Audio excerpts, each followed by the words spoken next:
Hello বন্ধুরা, তো দেখতেই পাচ্ছ আমরা কোথায় এসেছি। অনেকেই বুঝতে পেরেছো, আসলে এটা আমরা এসেছিলাম তাহিরপুরে ঠাকুর দেখতে। আর তাহিরপুরেতে এবার দুর্গাপুজোয় দারুণ দারুণ প্যান্ডেল হয়েছে, তোমরা সবাই জানো। তো আমরাও আর বাড়িতে থাকতে পারলাম না, চলে গেলাম সেখানে ছুটে। আর সেখানে গিয়ে কিন্তু দারুণ মজা করলাম।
আমাদের জুতো ছিঁড়ে গেছে, তাই এখন জুতো রিপেয়ারিং করছে।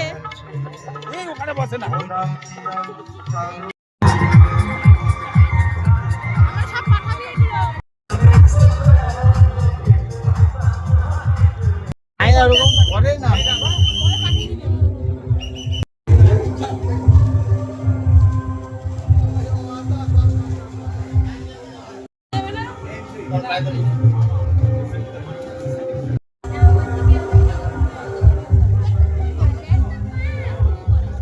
তো আমাদের ঠাকুর দেখা কমপ্লিট হয়ে গেল তাহিরপুরে। তো তোমাদের প্যান্ডেলগুলো কেমন লাগলো অবশ্যই কিন্তু কমেন্ট বক্সে জানাতে ভুলো না। Ta ta, by.